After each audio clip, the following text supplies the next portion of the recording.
You ready? All right, we're going to call this meeting to order of General Operations on June 2nd, 6:30 p.m. Commissioner Klein, would you mind praying? I don't mind at all. Heavenly Father, thank you for a glorious day today. Thank you for all the great weather you're giving us. We ask you to help us tonight make good decisions, have thoughtful debate, and come up with the best solution according to your will. We ask all this in Jesus' name. Amen. Amen. Before we approve the agenda, we have two ladies here for the storybook trail. I would like to move item 10C under new business up above old business. Second. So that's changed with the approval agenda. We have a motion by Commissioner Miller, second by Commissioner Holmes. All in favor, say aye. Aye. Any opposed? All right. So we'll move that up. You said right in front of A? Yep, of all business. We'll discuss it there. All right. Approval of minutes. Do you have a motion? Motion by Commissioner Moss, second by Commissioner Jones. All in favor, say aye. Aye. Any opposed? Recognition of the public. Got anybody here? No. Anyone? Bueller? Can't believe it. What? All right. Report of the chairman, I have no report. Report of the finance director, Mr. Scott Shamrock. Delight our ears. For the archive roof, we're just waiting on the manufacturer to schedule their inspection.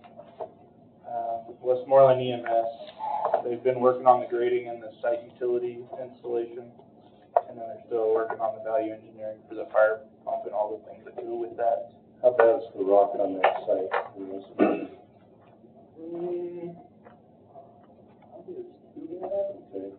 It's not as bad. Are we allowed to ask questions or? Well, do you want to, Yeah, I'll ask Scott, do you want to interrupt you or save the question? Go ahead. Ask away. How about we wait to the end? Okay. Okay. I think it might go fast.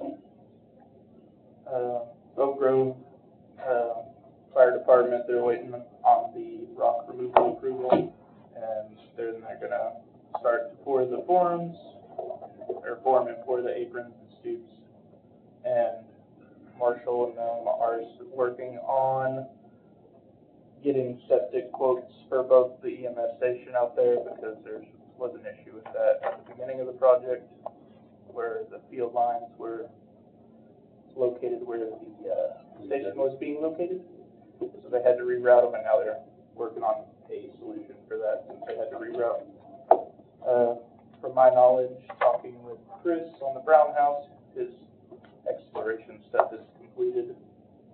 So we're just waiting on results of that, and then how to move forward. Franklin Street, they're a little over halfway done. Set up a meeting with the architect and engineer for the end of next week to start a final walkthrough. I talked with the PM today. He's thinking about the end of the next week. He'll be pretty close to finishing that up. So we'll do a punch list and get that done. 6 years later? Actually, they only got started 2 weeks ago, so they're doing pretty well. It's been on this general office agenda for at least 2 years. Oh, They had a pretty big hiccup when they hit the buildings right there, just because there were some pipes and things that weren't known about when they were digging. But I think they tore out every sewer line there. They're moving along pretty well. The courtroom build out, we're currently reviewing that contract from Walls, so we should have something here in the next week or two with them to start that whole process. The health department's supposed to start within the next 2 weeks. And I don't know if you guys want an invitation to all the ceremonial stuff or not, but if you do, just let me know. Yeah, we would. I'll send it to you guys. Yes. That's been longer than that. We've been working on that since literally October. You get gold shovels or anything like that, or? Get some gold. Spray paint gold? Our broadband grant, we're still waiting on a memo from the state. We're supposed to have a meeting with them this week, so once we get that memo, we can move forward on that. And the hollows, they're working on, here in the next couple of weeks, finishing up the relocation, and then they'll start construction. On the back of it is the start of the link breakdown. I know last month you had a couple questions about that. The Oak Hill water line in Portland, 99% complete, as well as the Masons line. They'll be completed once the elevated tank is completely installed. It should be installed here in the next month or two, and then everything gets tied back into it, and those projects will be done. And on Wednesday, we have our pre-con for the 4 Westmoreland jobs. And then the following page, 2 pages, is the breakdown of the Westmoreland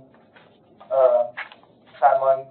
You'll have a short breakdown of our timeline for it, as well as the breakdown of costs. And then on the back of it is the cost increase from the 1.8 million that we got, so you can see where the cost increase and where the money went to on those projects. And then on the back of it is you sent me an email earlier today about codes associated with our architect use, and those codes are attached on the back. Okay, perfect. Contracts for professional services? Yes, sir. Perfect. Any questions on archive repairs or Commissioner Klein? Not the archive repair, but I can't remember, there were so many budget items, there were 3 marathon days. What was the final outcome with the project moving forward? Which project? I'm sorry, the courthouse, the courtroom, yeah. I am still under the impression that we're good to go. The mayor signed the proposal, we're good to go. My understanding was that budget killed the $2 million appropriation. I thought Mark Harrison clawed it back, and it was approved to claw back, and it was for the time The being. commission approved $2 million last year. Well, a majority of the commission approved $2 million last budget, June. And we approved the architectural wall last month to a majority of us approved. Now, David, you did not vote on that one for the architect, but we've heard that budget is pulled back $2 million for the courtroom build out itself. So it's not in the budget for next year? My understanding, it did not pass the budget workshops. So my assumption would be that it would not be in the June 30th budget. I've not seen another draft since the budget hearing, so I don't know where the drafts are on the budgets. I think there's money for the architecture, but that's where it stops. So you guys haven't heard that? I mean, that's what, No, I haven't heard that. my understanding from the budget hearings. I spoke with, I know it's come in and out of phase, Right. but I heard it got killed, $2 million for the courtroom appropriation.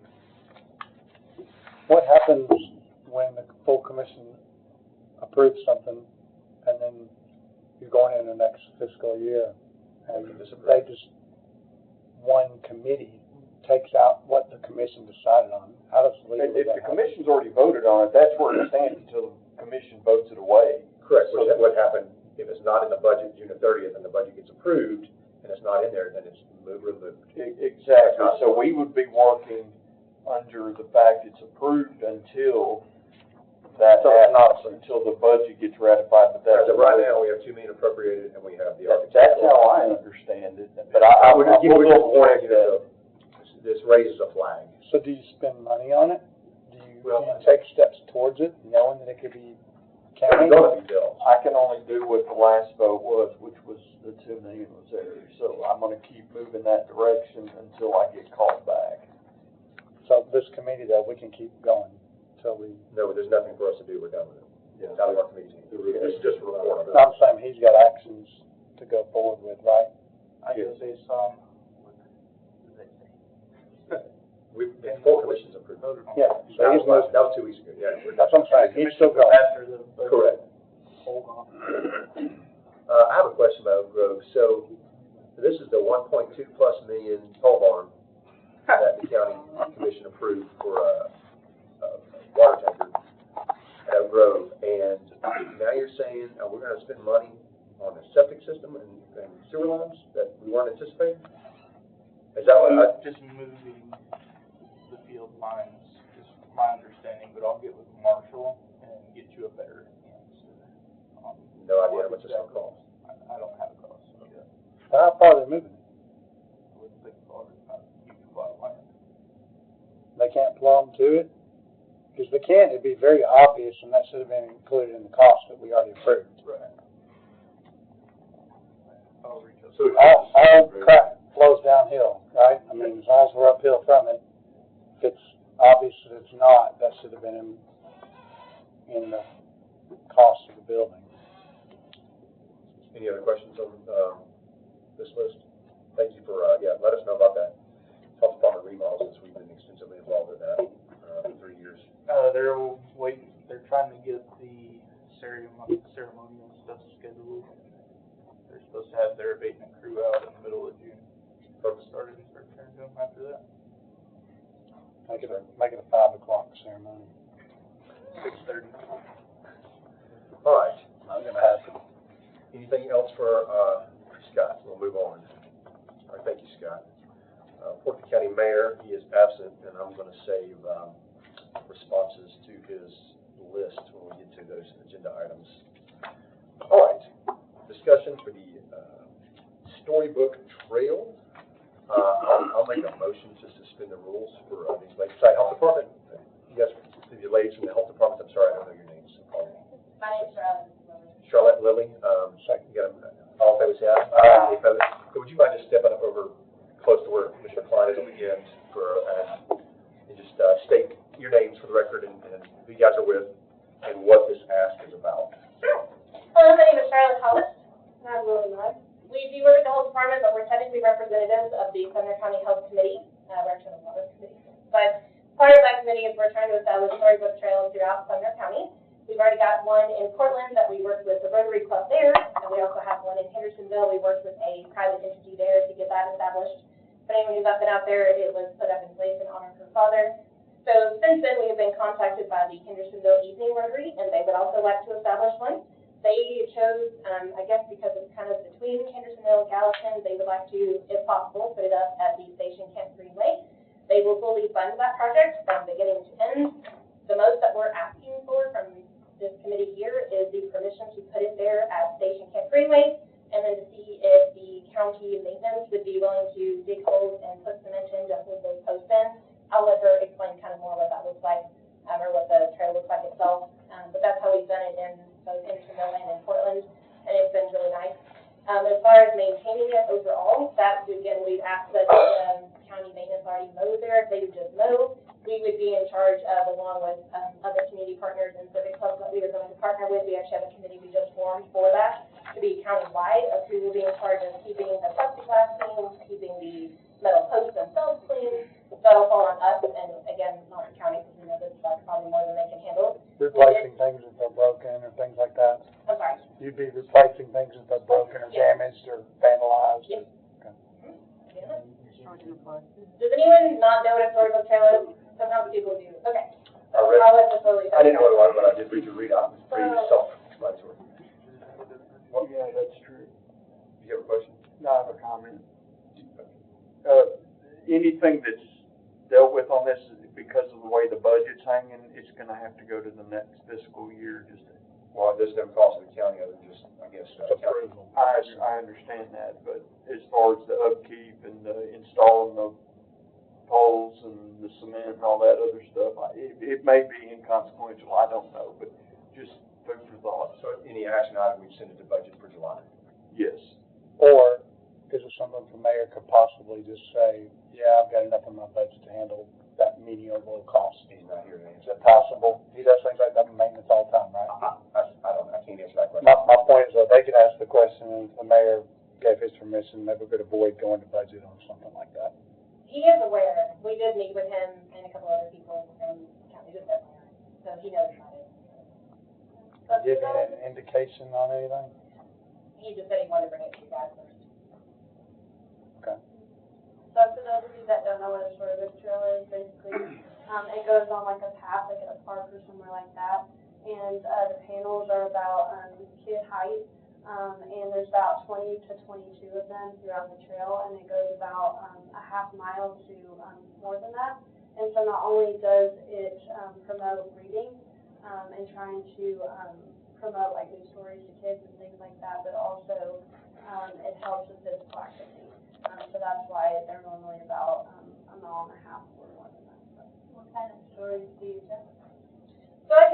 right? So the mayor did bring that up when we had spoken with him. So we decided that it would probably be best if you guys wanted to try to decide that amongst yourselves. In Hendersonville, we came up with a system there. In Portland, they actually let the kiddos vote on their books. They picked out 3 books that they thought would be really good, and then let the kids vote on which ones they wanted to see featured. They also have a new one that they're fixing to reveal next month, July. Yeah. And again, it's just the other books that got voted on it, and they didn't know if I can vote. So how you guys would like to do that, I know that book could be kind of a hot topic. I would like to leave that up to you guys, and y'all can kind of decide. If you want some help figuring out books, we don't mind to help with that, since we've done 2 other sort of trails in the past. And we actually already have a list that's been approved by the Hendersonville committee that we worked with there. They kind of like done through all the things, but again, happy to help, or hands off if we can. We don't really have an age group. It's anyone from birth to 100. Because we get a lot of comments back, like grandkids, and let's go with their grandparents to read. And in fact, we were just switching out the one in Hendersonville. We have a new book out there, and we actually got more than one comment of people walking by who are all ages. They're like, oh, I'm so glad that's changing. Like, I love that story, but I wanted a new one. And I'm telling you, they were probably 50-ish, I think, and there was a mom and 2 kids that were there. And How often does it change? that's something that our overarching committee will decide. Right now, it's been about a year. It's exactly a year for the one in Portland. The one in Hendersonville has been about 9 months. Is that ideal, or would you rather do it sooner, or? Also up for debate. We kind of debated that at our Portland committee up there. They suggested a year, having to do with childhood retention and reading skills. And if they have that repetition, they're more likely to remember and know it and they know a word. Versus if you do it more often, children may or may not, be able to retain that. Then there's also the argument of children get bored sometimes with the same story, but then some children really love a story they don't want to see it go. I will say Leicester had us the same book, not doing anything wrong with it, for about 4 years, but I did hear a lot of people kind of be like, I really wish that would change soon. It did change anyway, news story, but so there's still up for debate. I think if that's something you guys wanted to discuss, because partly what we're doing with these 2 is all of these so far, so the Portland one, the Hendersonville one, there's actually getting ready to be one established by the Gallatin Rotary as well, I believe, at Triple Creek. I'm not as familiar with that one, they kind of did their own thing there, but it'll be the same posts and panels. And so what we're trying to do is make it that we can interchange all the books out amongst the whole county. Be like on a rotating system. So that's more of a collaborative process. Yeah. So the posts are poured, are placed by possibly the maintenance department, who installs the plaque and the thing the book sits on, or the pages sit on, and the plexiglass or acrylic. Y'all do all that? We can. Hammers and nails and stuff like that? Portland and Hendersonville, the Parks and Rec, and in Portland it's something a little different, but they handle doing the cement, the post, and then they just attach the panel to us, and then we maintain it after that. So he's asking us to do that. That's what her. Well, I heard her say the posts and the concrete. I didn't know if that meant the panel and the acrylic cover for it, or So the polycarbonate. acrylic will be in there. It's not like attached. The only thing that's attached is on the top. There's a screw piece that unscrews. You're asking for help just installing it. Just That's to it. install. Pretty simple. Yes. Oh, okay. We do everything else. All right, just like building them, it's just installing them. Yeah. Okay, and then the other question is, if there's, the key factor for me would be the guardrails put in place on the choice of the books. There would have to be a guarantee that the 2 or 3 different sides wouldn't fight over the content that's being put out there for the kids. How would you guarantee any of that? It'd have to be like the most, common story that everybody would agree upon is not harmful to kids at all. Nobody would have a problem. How do you get there? It's a great question. So in Hendersonville, like I said, I had to come up with a list of 10 books, and I had to present on each 10 of those books, and I had to talk about what it was about, how I got the book. All the books I picked from came from the Imagination Library. I figured those were probably really safe ones that were mostly vetted. Of course, those get sent across to kids across the country, so they'd be familiar with them. But that doesn't have to be the route you go. Like I said, Portland just voted on it with their kiddos, and that's what they picked. Who's the other group that you said that has done it and that did it without the kids voting? So that's Hendersonville. So that one's a little bit different too. So originally I did that without, we thought we had funds coming in and we didn't, so a private entity came in. And the book that we featured that time, again, I had to present it, but it was a local author who won the Indy car race, or has multiple times. He lives in Hendersonville, he did it, now. But, so we just asked, because that book was all about persevering. So He started out with his stories being a young kid, and he wanted to have the goals in the IndyCar race, and so he just talks about what he did to get there. So who proved that one? That was Henderson and Parksville. So everything in Hendersonville for us, we have to go before the board and talk to them about all of them. So we would have to set up who is the governing entity to approve the books. Yes. So, the question, it's just one book, right? Or you need multiple books for this? How many panels are there? What are you asking? What's the quantity? 18 to 22 panels. It's 18 to 20, or 20 to 22, and that's just based on the number of books, the size and the So length. you're looking for 9 to 10 books, or 9 to 11? No. So one book goes on one whole story, or trail. So 18 to 22 panels are one It's story. one story. So you're just looking to approve one story? Yes, but technically no, because then we want to trade out all of those stories with all the other ones in the county that are the same. And right now there's going in 3, so you would be 4. There's a 5th tentative in the new baby farm in Hendersonville. Well, I'm just talking about what you're asking this committee For to this do. committee, yes. It's one book. Yes. So have you guys used Bethany Van Meter, Van Meter, she has a children's book about her blind dog. She's a local children's author. Have you guys got her book out there? I don't know that one, no. I'll make that Probably see with my heart. It's a good one. Sure. So will all the parks have the same book, or you just have different? They're all different. So like right now, Portland has one about doing something impossible and realizing that it's not impossible if you ask for help. The one in Hendersonville right now is about honeybees, because it's National Honeybee Festival time. Before that, it was the Indian project. The one in Gallatin, they've not yet told us or voted on what they want to do for that one. And the one that's in Hendersonville is also doing another local author that wrote about it in captions. I'm going to make a recommendation. If you guys have any more questions, I'll just tell you. I said we move this forward to budget to July with a recommendation of using Bethany Van Meter's book as a subject panel. She's a local Christian children's author. Goes a lot of things, reads the library, has her dog, she goes a lot of things. Safe and neutral for everybody, so. That would be my recommendation. But you're setting a precedent for going forward, so who's going to govern when it gets swapped out, what book comes next? The full commission's got to approve it regardless of what happens, because it's got to go to budget and go to the full Does it? commission. Yes. No, the book, Sure. the implementations program, that's not written in there that the full commission approves each book as it If I comes make a through the motion, years. this is how it's going to go to budget. Okay, So that's at least how it goes to that's budget. what I'm asking. Now, whether the budget does something to it, that's, I don't know, but the recommendation goes to the full commission with that book recommendation. We could come up with a list and come one time and talk about the 5 books that are available. But, Do it that way. yeah, and that each time it gets swapped out, the commission approves the change. Correct, just like Hendersonville. That's what I'm asking the language to be clear on. So in Hendersonville, That's we your cleared motion. 5 books in advance. We just haven't printed them yet. I just want to You see guys to want where to bring this back in August, bring this back to this committee in July and have them bring back recommendations before we send the budget. Is that work? Sure. So it sounds good to you guys? Yeah. Any questions for them? Sweet. All right, we're gonna bring this back to session. Thank you guys. All right, thank you. So to old business then? Old business, yep. And if you guys can bring back, Okay. just come back next month with 4 recommendations. Okay. One being the setting aside, totally fine, is look into the Bethany Van Meter, the children's author, local children's author, her book that she has as one of the books, but then 4 other ones, I guess, would be great. And we'll come back, we'll have an old business for this committee next month. Okay, all right, thank you. Thank you. Take your time, guys. Thank Yeah, you. thank you.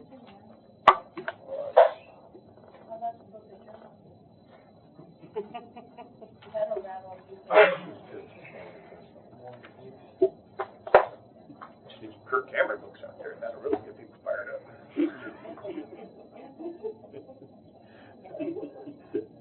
All right, item A, Latimer Brown House Essex Restoration. There's no action to take on this. Obviously, we've had our ad hoc 2 weeks in a row. And Mr. Coker and Mr. Klein have done a great job on presenting, gathering information. We have a pretty detailed, after our last ad hoc, budget sheet that I know Mr. Klein has some homework on. He's going out there again this week with Chris again, as well as an architect, because the question came up in our ad hoc, do we have to have an architect? Chris Coker was like, there's no reason to have an architect, it doesn't make sense on this project, and David agrees, but state law forces us, maybe. Started David Law today, he said, maybe, wasn't sure. So the assumption is, he wasn't definitive and 100% yes, it has to happen. But I would like to proceed as if it should, or, because architectural costs, it's basically two things. Is if there's structural changes, and cost estimate, I think is the only really requirement from an architect. And if I'm based on, I haven't read what you sent me, Scott, but that's what David and I talked about. So obviously, if we have an architect, we're not looking for a $100,000 architectural quote bid because we don't need it. It's a waste of money. And that's the problem with this project is we have limited funds. We have $582,000 left roughly out of 587, and right now we're under budget by over $100,000, which is great. So, but the goal is to minimize that, and we don't need exorbitant architectural fees when both we have several contractors saying we don't need an architect, it's a waste of our time and money, but the state's forcing us to do it. It's another thing, so we want to find the most financially viable option of it. If an architect has to sign off the fact that we're going to replace the windows, and get back to the original windows and put these big logs up here, that's what the architect would look at. We're going to have to put some kind of support beam where they actually just cut the logs and there might be draping on the second floor. We need a structural support. That would be an architectural look at, and then just give us those cost estimates. And so I think that's what we're looking for. And obviously, you're going to go over the whole budget and everything, but we have to present. And I think here's an architect. We don't need some 15 architectural firm to jack the price $150,000 just because state law requires it. I understand that the architects have a very good lobbying arm in the state, which is why we have this. It's because of lobbyists, not because it was necessary. But that's really kind of where we're at. Our goal is to come back to this committee in July with a plan that we can push forward the budget. We're trying to be as aggressive as possible in this because we wasted 8 years.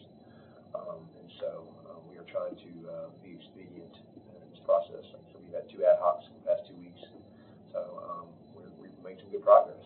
Yeah, just figured out work this week. Under budget, saving the whole structure, and going to make it as period close to as possible. So I think that's the win for everybody.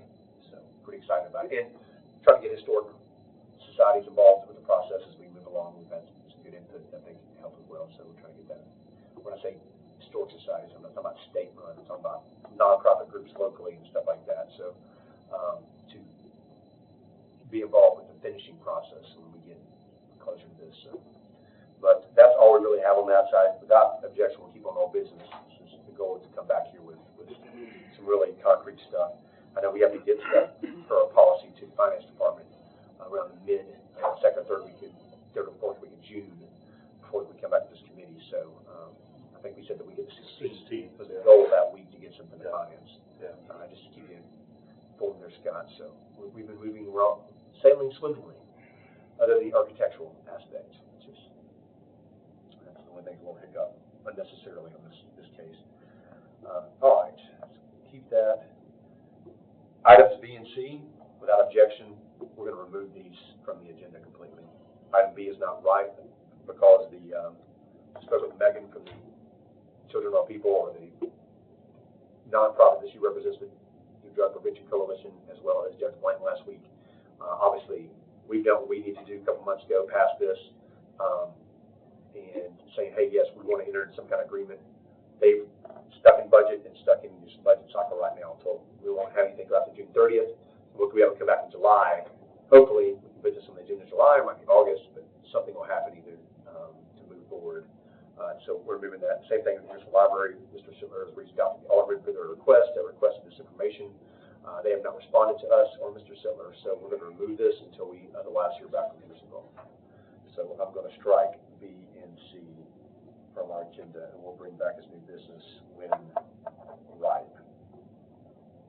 All right, item D, motion for discussion. Motion. Second. Commissioner Klein, second by Commissioner Moss. All in favor, say aye. Aye. All opposed. Real quick, the county mayor did send, finally, this Gov Deals auction. This is an addendum on your desk. This is the requested list of all the things that was the inventory that we've been requesting since February, essentially. So we just finally got that today at 4:30 p.m. And that answers that portion of the status of the inventory. Commissioner Klein, I know that we have it here, page 11. I don't think we have an answer to your questions about some of these things, but Yeah. I don't know what you guys want to do with this. I mean, obviously, since we have this inventory, if we want to move this forward, listing on the interdepartmental listing first, just 60 days. I think our policy. Yes. And then it goes to gov deals. So this isn't necessarily gov deals list yet. This is it's departmental. And there's a lot of nice stuff. I don't know. We haven't seen photos. There's nice stuff on the other surplus properties that's in here from planning department and trustees department. That's later on the agenda. But Do we know who put this list together? it says that Tammy Myers did the contact name top left. I will call her. Yeah, there's a phone number there and there's an email address. Okay. I do not know who Tammy Myers is. So it looks like she did one for every 2 weeks, or every week or two. I guess there's gaps in there. And that's all, just in that entire building? Well, we don't know because I guess if they're assuming so, there wasn't a lot in there to begin with. Like, is it, you're going to make 11 citizen, said something to Mr. Corn about throwing those away. Well, that's what I was gonna ask. How much of that is accurate still today, or some of this stuff on that trailer in the dump? I don't know, the county mayor's not here to answer the question, so I can't answer any of these questions for you. Until the county mayor shows up to one of these meetings to answer the questions, we cannot figure this stuff out. Yeah, I think I'm gonna go through it with Tammy Myers, possibly meet at the building. I just wanna make sure that what she's getting rid of is like not all the antique furniture in the courtroom. Do you want to keep this on whole business? Please. Can you ask her that question? If this includes things that were Yeah. obviously thrown away, or if it's excluding those things? Yeah, I will ask. All right, so without objection, we'll keep this on whole business. Okay.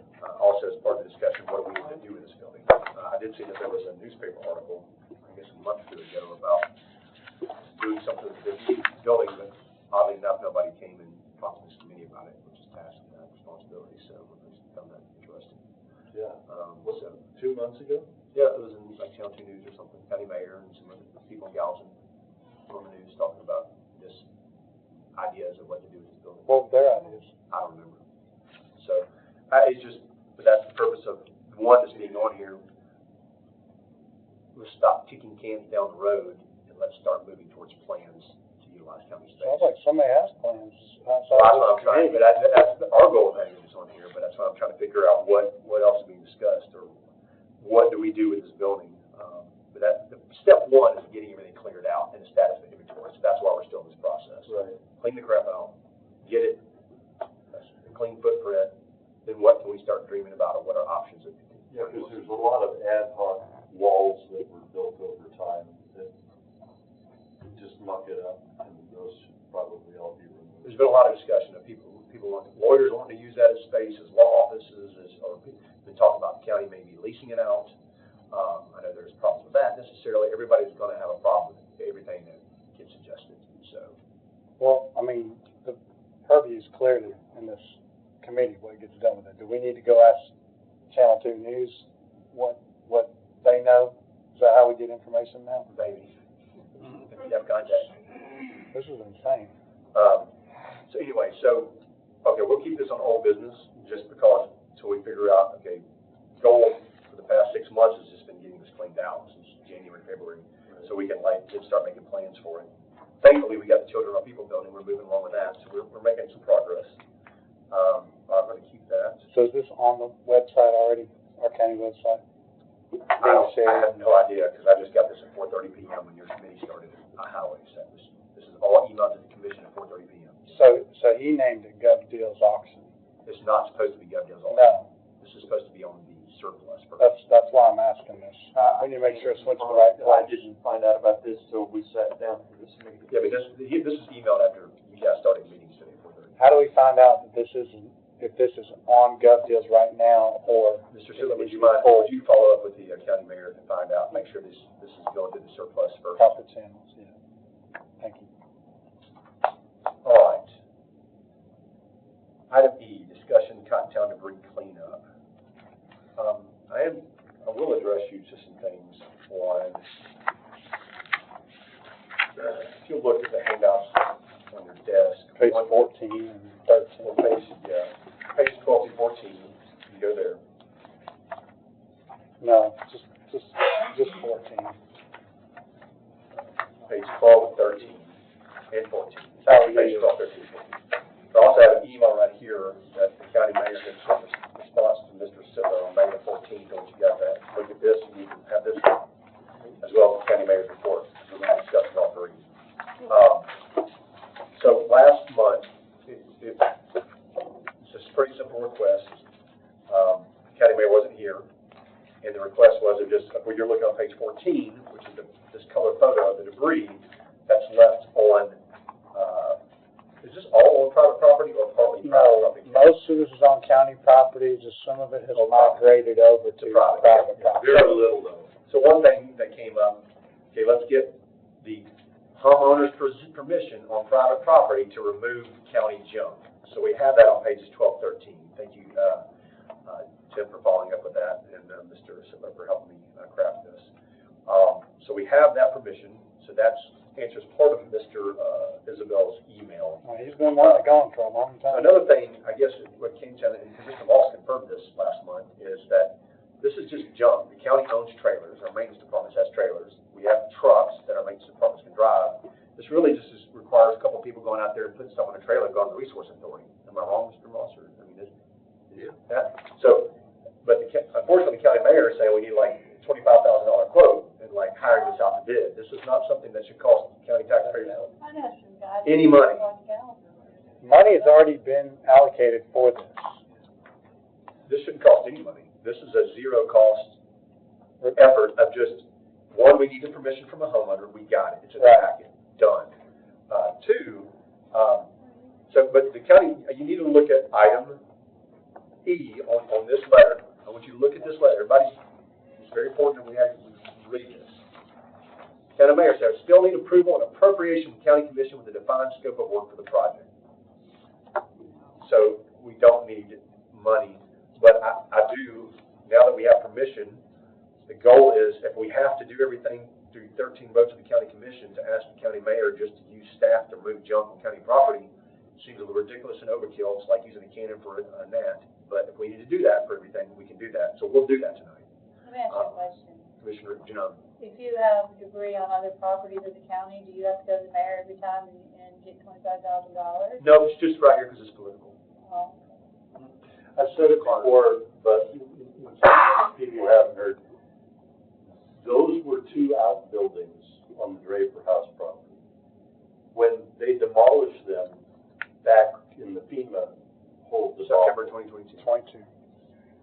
That stuff was supposed to be hauled off because it was always contracted to be hauled off. The contractors never finished their work. They never finished their work, and I would say the executive should have made sure they went back and finished the job. That's why I said money was already appropriated one time for this. There is money allocated for finishing this work.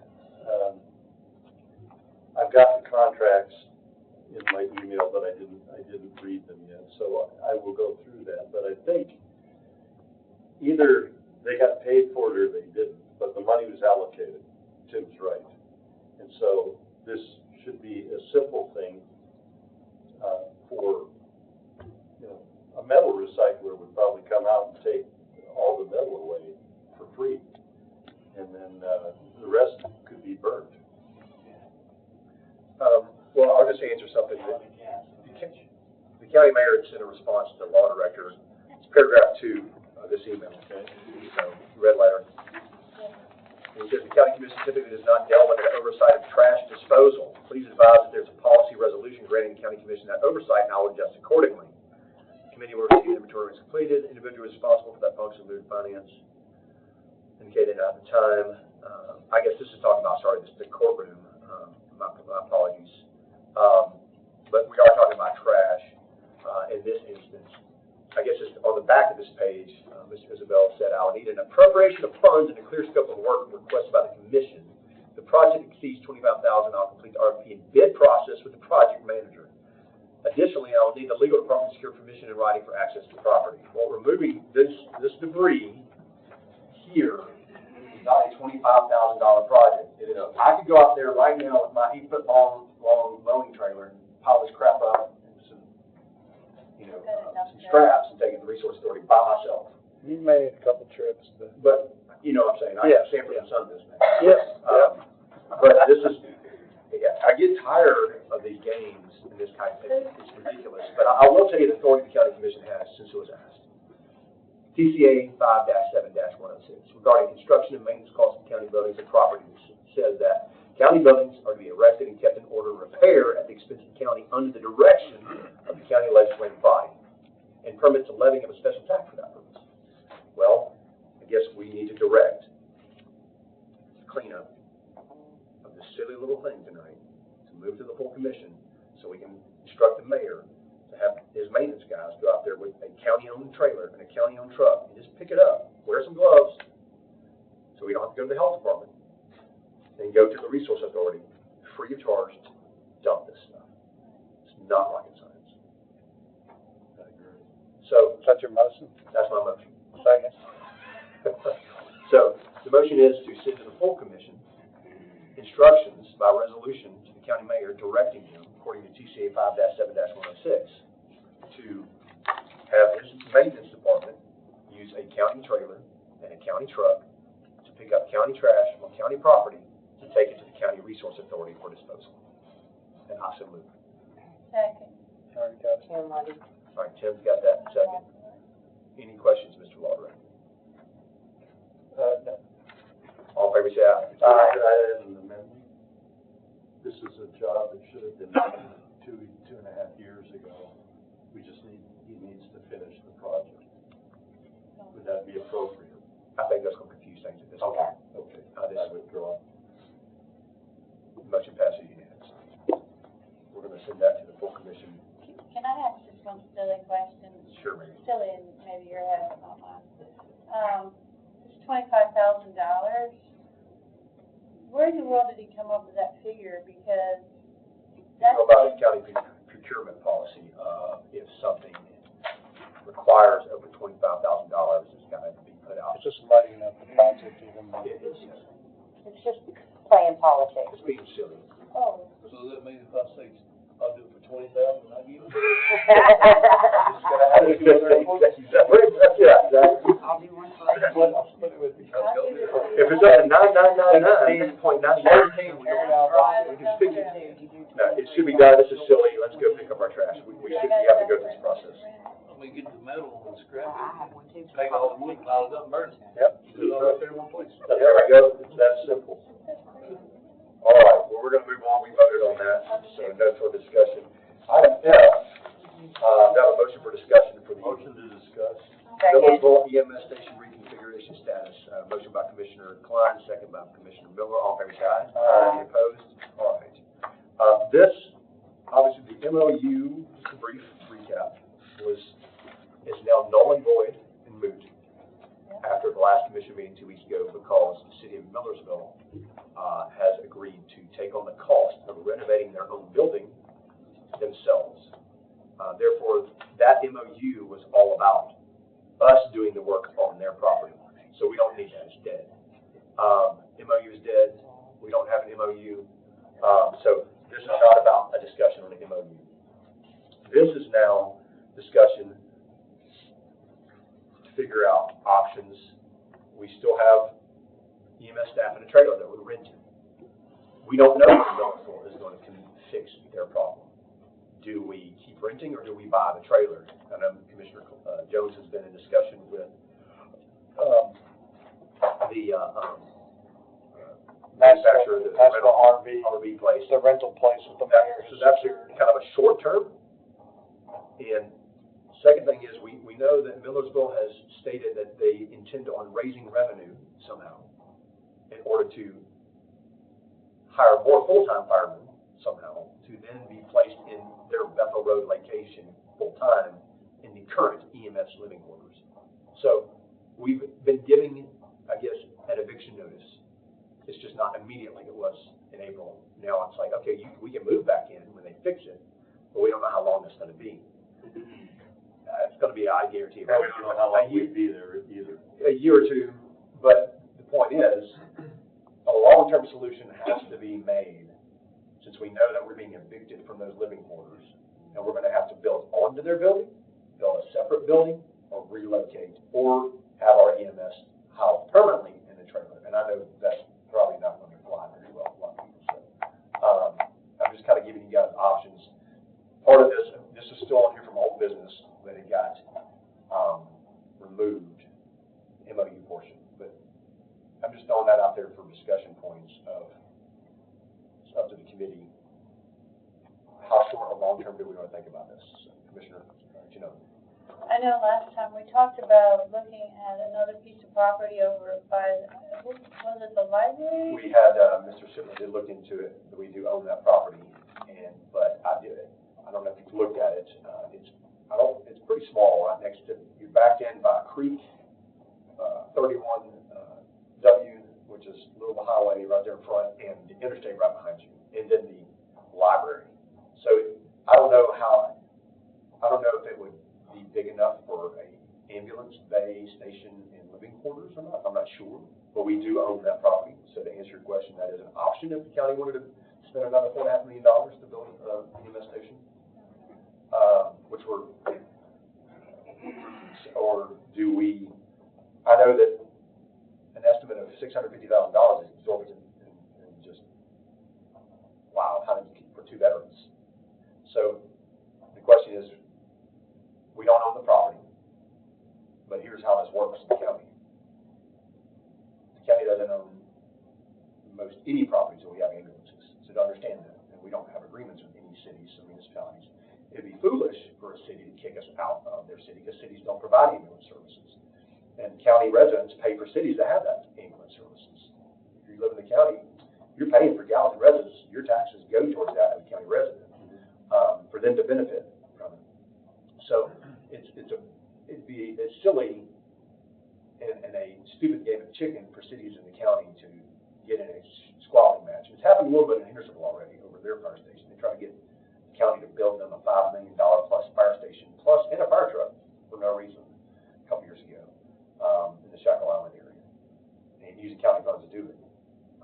That's never happened before. But the county has spent money in the city of Portland part of my time on the commission. When they were building a new fire hall, they did contribute some money, and I can't remember how much it was, to that for storage of the EMA. Spin the rules from Mrs. Becker. $3 million. I thought it was $2.5 million. I'm glad. Okay, so $3 million brings back in session. $3 million the county contributed towards Portland.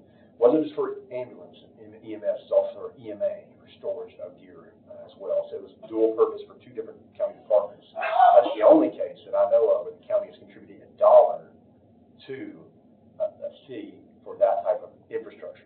The county doesn't own that land. The county doesn't own the building. The county owns nothing, but they contributed money towards the construction. This is the same thing we're looking at Millersville here. If we want to keep our EMS personnel at the Bethel Road location, we're looking at either getting permission from Millersville to build a standalone living quarters, just 2 veterans and kitchenette, whatever they need, bathrooms, shower, that has a breezeway over the building, or we connect to their building.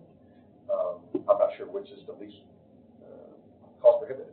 I don't know what the best route is, but those are things to be looking for. But I don't know when that can happen.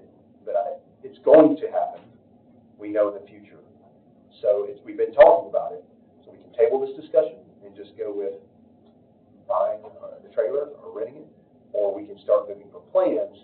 But I would hate to see a $650,000 or $1 million plan for 2 veterans come forward, which I could easily see happening, when maybe this isn't more than a $30,000 plan, or $50,000, $100,000. I don't know. Mr. Jones. So right now, all we have is information from Millersville that they appropriated $50,000 for this building to fix those codes violations. And for our EMS personnel to come back and live in it until someday more money's found to increase the footprint of that building to accommodate more fire people. I get all that, but that's not correct. More money found for them to hire firemen to displace our EMS personnel to put them in that location, not expand their building. They weren't talking about expanding their building. We don't know what it's going to look like, but at the end of the day, they're going to renovate that building serve their own purposes. Right now, they're offering to renovate the building to fix our problem so that they can keep EMS in there. We don't know what the end result's gonna look like if and when someday, probably at least 2 years away, when they generate more taxes to afford it, or make some cuts to where they can afford it. So we've got a problem to deal with for immediate, and I'm not opposed to looking at a long-term solution, but we would be paralleling whatever they're doing anyway. Are you suggesting that we consider a suggestion to them to add on to their building or build a standalone something on that property or close by while simultaneously they're already budgeting for fixing the 2 rooms? I just want to understand what we're looking at possibly voting on or discussing. I'm not suggesting that because from pages 15 to 74, that's all you're planning for. I'm just dealing with the reality that exists already, not something that I'm suggesting. I'm dealing with what is past and that it's still present. Because pages 15 to 74 deal with adding on to that building. And it's been dealing with it since last April. These in here, April to now. I know. So that's, now, the question is, do we continue with that long term of looking to building that out in the next year or two?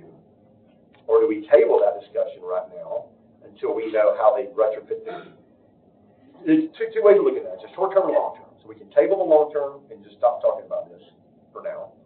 And short term is we buy a trailer or continue to rent because we don't know when they're going to have those 2 living quarters remodeled and reconstructed so that EMS can come back in there, back to code.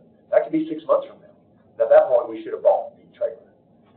And if we're going to build something, it's going to take 6 months to a year. We probably should have bought the trailer. So, at a minimum, short term, we probably should buy the trailer, or unless we want to keep renting it. I mean, either way. But I don't. There's no. We can't. This has been such. When you have one of the city commissioners before I became a commissioner said, "Hey, go with the MOU." Previous city commission in September 2024. Let's go ahead and get the EMS people back there as fast as possible. The county's willing to do this for free. Then he changes his tune and said the exact opposite 3 months later. I don't know what they're going to do because they say one thing one day and they say one thing the other day. So all I know is that we've been told that they agree they're going to fix it on their own dime so our EMS personnel can get in there. But they're going to move their firemen full-time in there sometime in the near future, and we're going to have another place. We don't know if it's the near future or not, though. And they say it is, but I don't know what that means. Anything we do is going to parallel, more than likely, any action that they take. And I just don't know how it's going to go over. And then to add to that, we're going to be contributing to a city's fire station, a city-owned fire station that we don't own. We're going to be contributing a significant amount of money that we've never done before. No, that's not true. Well, we did in Portland, but it's coming more dangerously close to setting even more precedent to be the second case that would give a city money to build out stuff like that. Well, Westmoreland, we just set the precedent of building a $4.5 $5 million EMS station, and the budget committee, my understanding, approved $4.5 million to build a brand new EMS station a couple miles up the road to White House, on the same road. The problem we have is that we have departments outside of this committee that are making their own deals and making their own plans, and that's always going to be lingering in the background, and we don't know if that's working. We know it's working against this committee, but we don't know if it's working with Millersville to make that happen. I'll just call it out what it is. That's where the fear is, and I don't like it. Somebody just got shot. So, I just,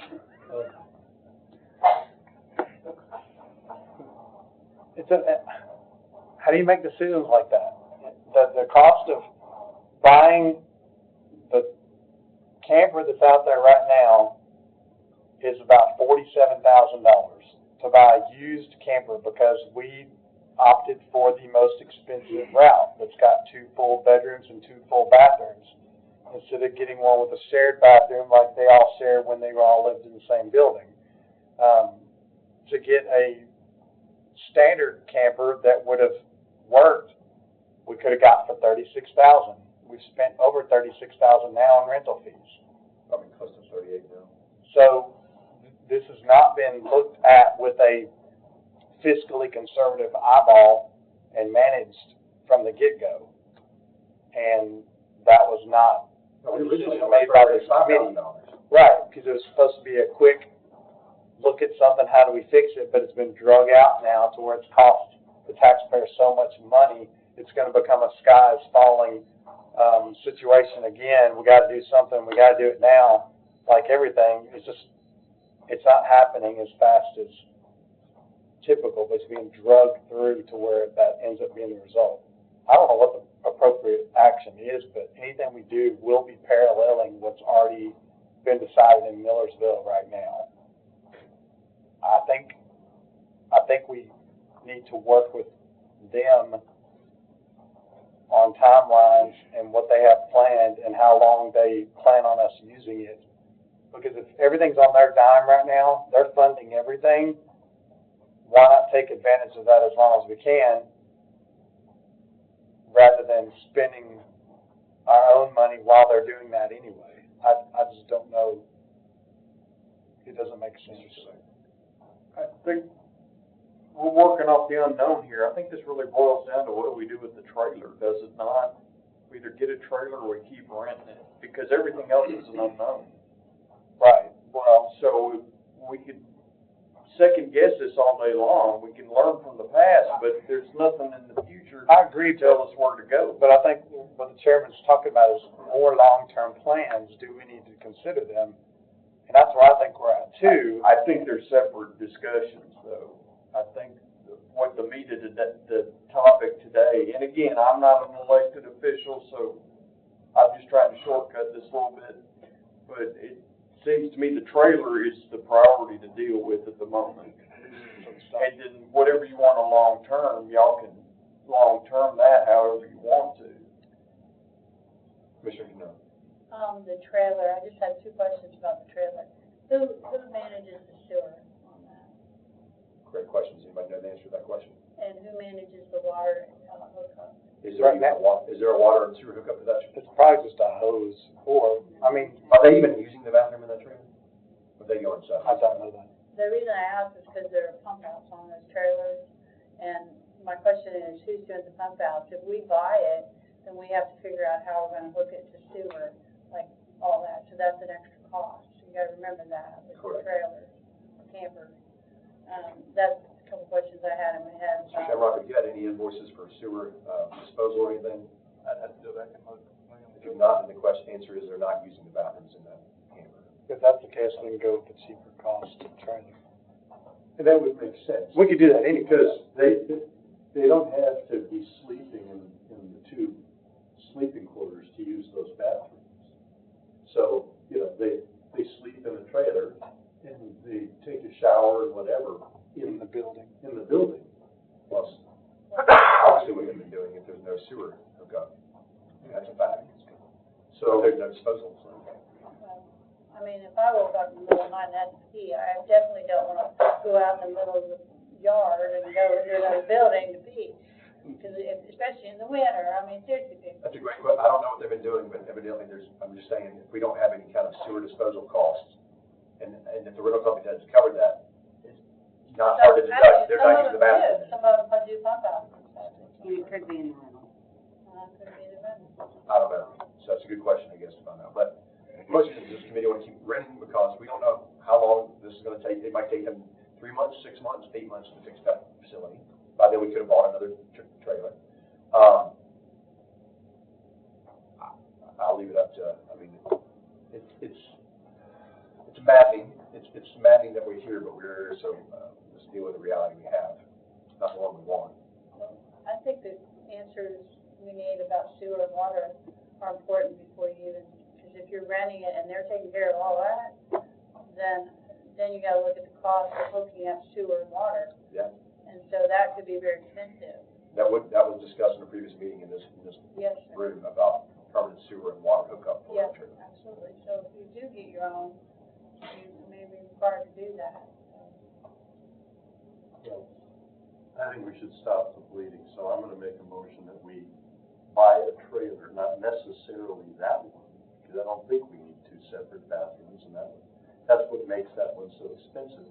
So we need to do the due diligence of finding what trailer will satisfy the need, and we need to purchase it. That's my motion.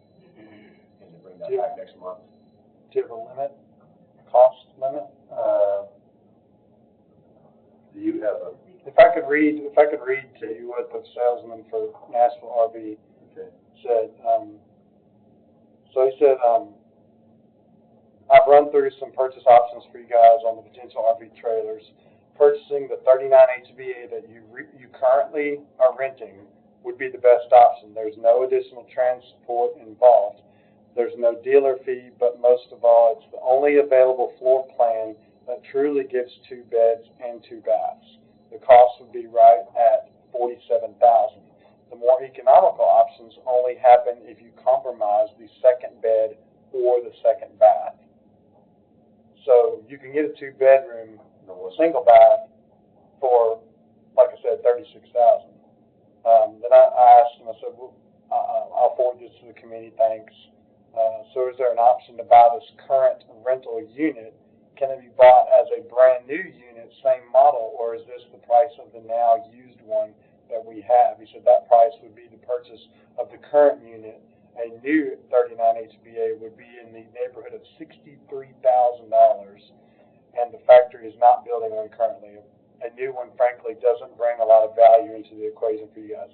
I don't know why we opted with the most expensive camper option out there when all we needed was 2 places to lay their head. I think we know why. I'm not going to speculate.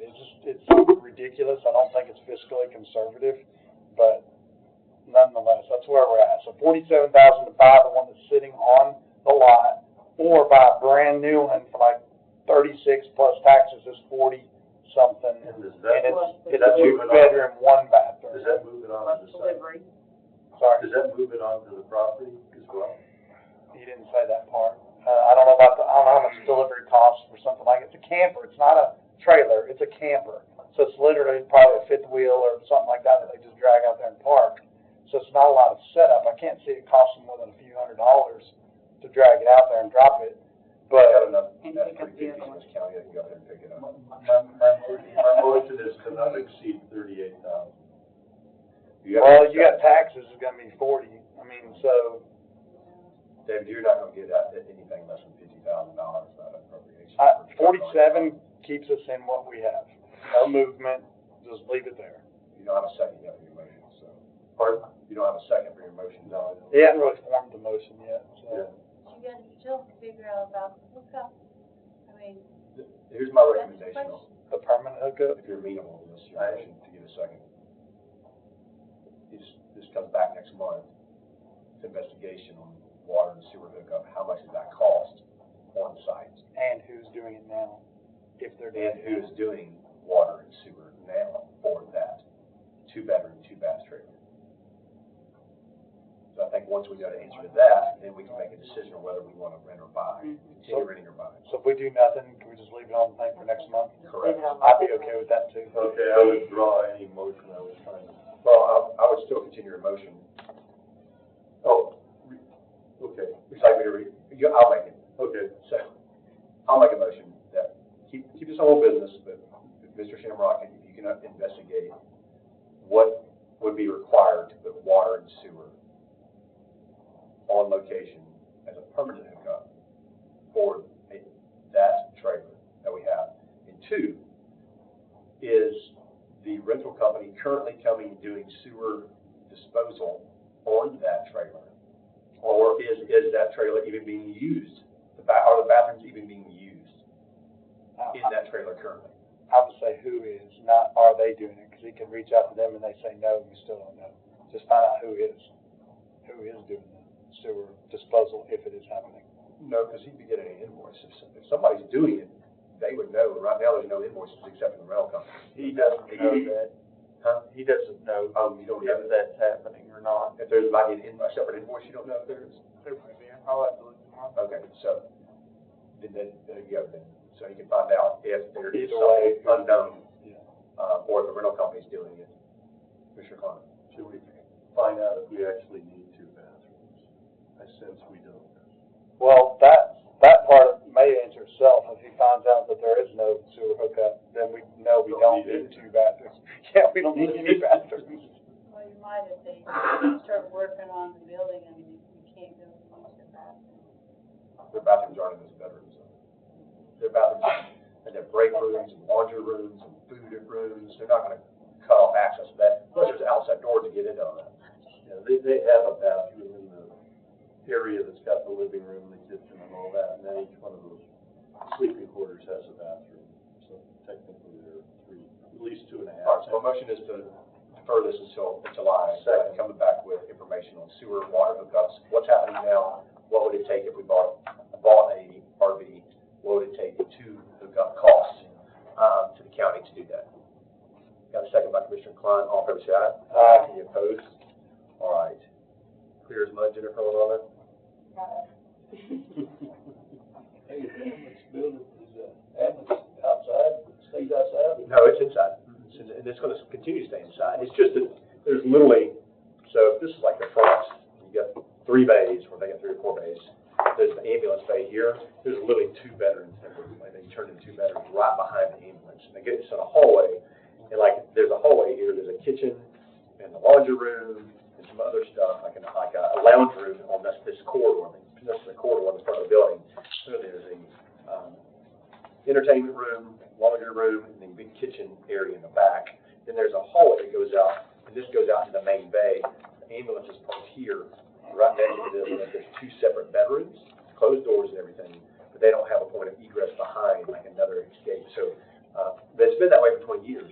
So what they're telling me they got to do is basically retrofit those 2 rooms, but the ambulance is right there in front of those bedrooms. So they want it down to stay in. Correct. I mean, they're not kicking the ambulance out. They were kicking the living quarters, but now they've agreed to let us come back in the living quarters. They've agreed to pay for the renovation, so we don't have to pay for it. We just don't know how long it's going to take. And Or how long it'll last. how long it's going to last, because they said that they're going to try to have full-time firemen in there the next couple of years. Well, to them, they think it's tomorrow, but I mean, realistically, a year or 2 years, I don't know. So, They said 1.5 to 2 years at the minute. so, So has that been seconded? yeah, everybody voted. All those aye? All opposed? We already voted. I voted also. That was the second. Second one. That's fair, she got it all. Item G, discussion for HB 2426, SB 2261. Do I have a motion for discussion? Motion to discuss. Second. All in favor, say aye. Aye. Any opposed? Motion carries. Commissioner Klein, would you, I'll just lay it ground, this is about the law that was passed last 2024 legislative session about adjusting the rates for adequate facilities taxes. Right now, currently, we're at 70 cents residential, 40 cents commercial, industrial. And this changes it up to, I think, $1.50? $1.50 for all. For all. So it's an option, and just to give you guys, I'm not preaching to the choir here, but I did research with the previous property assessor for all the records between 2014 and 2019, the 2 years we experienced back-to-back property taxes, the previous commission totaling 38% approximately. And in that 5-year period, the county on average borrowed $48.5 million per year, every year for those 5 years, if you average it out, for new schools or new construction or expansion. In that same 5-year period, we only brought in $2.8 million a year on average with the adequate facilities tax, the impact fee. That goes 100% to debt service for new school construction or renovation.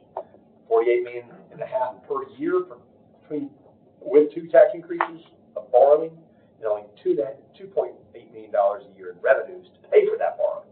So the disparity is pretty wide, as Mo would like to call it, is the inadequate facilities tax, because it's wholly inadequate for servicing school debt. Obviously, we're in talks with passed 2 resolutions asking the state to rescind or repeal the 2006 County Powers Relief Act, which is the act that prohibits counties from doing any impact fees. And our only recourse for the city's growth is for us to raise county property taxes to pay for the growth that the cities are causing pain for our wallets. And the biggest thing of that has been schools. Liberty Creek is around a $220 million project so far that we know of, that I know of, I've kept track with since 2019. That includes principal and interest for bonds as well as cash infusions. I don't know what they've spent on other things. They've hidden the sewer cost of pumping sewer for 2 years from us, like what's the daily cost there. So, literally been flushing money down the drain. So there's that as prompted on, obviously, you know, it's not, in my deal, this is not, in my opinion, this is not ideal legislation because it doesn't solve our problem. It's just another Band-Aid on a leaking salve and wound. Yeah. So, Commissioner Klein, if you look at 1999 with 70 cents got you, and you look at today with 70 cents got you, which is what we're still paying per square foot for the inadequate facilities tax, it's pretty pathetic. So even moving it up to $1.50 a square foot is probably 1/5 of where it ought to be.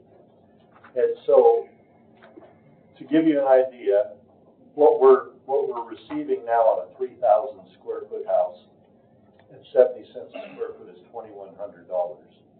If we adopt this, and it takes 2/3 of the legislative body, yeah. this is not because this is a private act. It says we'd have to create a new private act. Yes, it takes 16 votes. Yeah, 16 votes, and we have to do it 2 months in a row. It would give us $4,500 as inadequate facilities tax on a 3,000 square foot house. But additionally, commercial and industrial would be paying the same. Instead of 40 cents a foot, they'll be going to $1.50, which is really still a drop in the bucket for them, comparatively speaking. I mean, I've told some of you that in California, when I was a builder, when a house was a new house, 2,500 to 3,000 square feet was $300,000. The impact fees were $50,000. And today they're more like 70 to 80. Where is this? California, Southern California. I did speak with Representative Garrett. He called me and noticed. We did speak last week. He was asking for examples. Oh, I got it. Okay, so I will correct. We'll get together after this. Yeah, okay. I'll correct you to him. Yeah, you can call any city in Southern California and they give you their fee schedule. And it's library, storm drain, street, park, you name it, they've got a fee for it. But school fees are the big one. So, but he wasn't asking, I'll interrupt, examples in Tennessee. But I was like, well, Tennessee, you can't do impact fees. Right. I don't have examples. Right. But you do have, other than Williamson County, and theirs is around $20,000, $25,000 a house right now. Yeah. Because they're grandfathered in. Well, if you just do the math, Liberty Creek cost us $230 million to house 3,600 kids. That's $60,000 per child. So every new house should have an impact fee. You could make that argument for schools only to be $60,000. Commissioner Motaylor did that here on the budget committee a couple years ago. I think it's 21.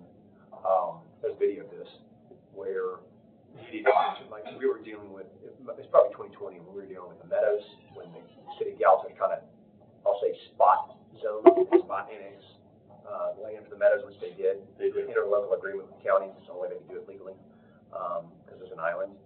I think there's almost 1,100 homes, and Motaylor, like, you know, if you had $55,000 a home impact fees, and he even said it during the meeting, it wouldn't be enough to pay for the new school construction that we need for the kids, right, for 3 schools. And so, and that's just a reality. That's the reality we deal with as a fact. So the reality is the current taxpayers in the county are subsidizing new housing to the tune of about 95+%.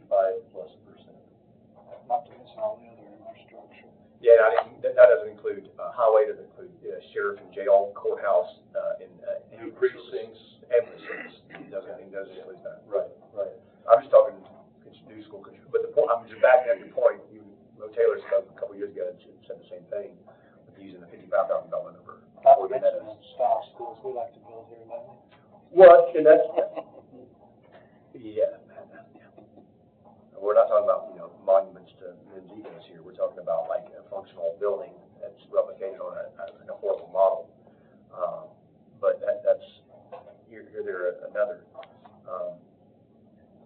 there was a resolution passed in 2011 to be debt-free by 2023 by the previous county commission, one of them. It could have been done. And just imagine, I mean, we're servicing debt $30+ million a year. I mean, you can build a brand new elementary school every year, year after year, for 30-something. I mean, so put in perspective how bad debt is. Williamson County is over $2 billion in debt now. That's with a B, $2 billion. So that's all that growth got in them is nothing. Davidson County, a couple months ago, their principal alone was over $8 billion in debt. Didn't include their interest, just their principal. $8 billion with a B? B, that's just principal debt for Davidson County. Williamson County principal plus interest is at $2 billion with a B, $2 billion. We're down to like 300 something. So we're continuing to do well. For now.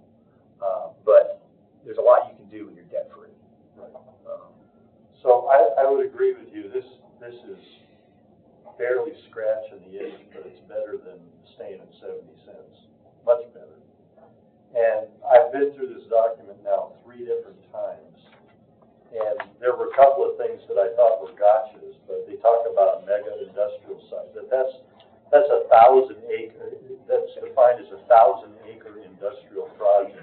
And you'll page he's on pages 105 through 108, which is the legislation from the Senate bill. That's what Mr. Klein is talking about. Yeah. So you're talking about the mega, which page is that talking about that on? Let's see. It's at the bottom of page 1. It says, commercial means any property used for business activities except any state-designated industrial mega site is defined in 64-6-102, and I went to that, and it specifically says it's got to be at least 1,000 acres of continuous property. It can't be 2 separate pieces of property. So it still would capture like industrial, like a Facebook Well, the Facebook's only 530 or something, so it wouldn't even catch Facebook. 1,000 is a lot. We don't have nothing that. No, we don't. We have nothing tract of land Near there there. unless somebody gets them together. So the other thing is there was a amendment number 2 by Hazelwood, but I don't think it's consequential. They limited the $1.50 per square foot on commercial properties, and I'm sure it means commercial and industrial, to 150,000 square feet. But that, I believe, is also in one building only. So you're not going to have a whole lot of buildings that are more than 150,000 square feet. In Sumner County, at least not in the near future, I wouldn't think that's a big building. I mean, if Amazon moved here and wanted to set up, I can see what's the problem. Can I interject real quick? Yes, sir. We're talking about Meta, we're talking about the industrial sites. Back on May the 9th, 2025, a couple weeks ago, Marshall Wright, our code director, did send an email to us all. And he said today, Sumner County received a $747,094.80 adequate facility tax check from Meta. This is a AFT payment for all previously built buildings within the Meta complex located in Gallatin. I'm of the opinion these funds would never have been captured had it not been for us creating that position last year. And I remember we were on budget, we approved that, our budget committee, to approve that position for Marshall Wright Codes Department to capture this. Mm-hmm. So we increased those BVI, I think you can remember what the initials are, points, something for this position. And he said, had we not created a position, he's convinced that wouldn't have happened because he said the consistent efforts and open dialogue that the adequate facilities tax coordinator had over the last several months with Meta is the reason for the back payment from Meta. So had we not approved that in our budget cycle that we were capturing from fees to create this position, we wouldn't have captured over $750,000 from Facebook that they never paid us. So that's good news. So that is progress. And ongoing. So that is going towards, but that's 100% going to service school debt, just to be clarified. So that's $750,000, which is great. But yeah, that would be ongoing every year, whatever that's captured as. This is in total, I think. That's probably a few years since we've Correct. been here worth, so still a significant amount per year. Hopefully so. That's Yeah. So, but I just wanted to, That's awesome. the benefits of, but it was due to that BVI calculation we approved. I've got it written down, but I know that was part of that, of capturing those things. there are some requirements. We have to have grown 10% in population from 9. That's Sumner County meets all the requirements. we meet all the requirements, yeah, so I don't need to get into the weeds there. So, if there's any questions, I'm happy to answer any, and if there's not, I'm gonna make a motion that we approve this. My question is, I assume, because our adequate facility tax captures residential in the city, so that's the benefit to it. It captures everybody. So,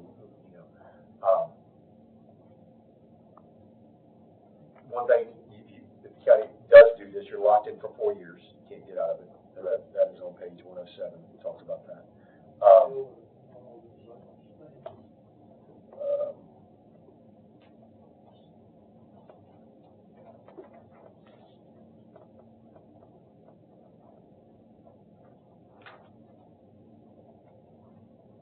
Was that amendment you're talking about, David, on page 107? It says it's amended by the leading subsection B and substituting tax to be paid upon completion of the building or structure. It removed residential up above it a little bit. Section 7. Yeah, they got rid of that term, all development. That was, Yeah, it said the language of residential development from subdivision is substituting just development, period. Yeah, that's how you include the commercial and the industrial at the same rate as residential. You just say all development.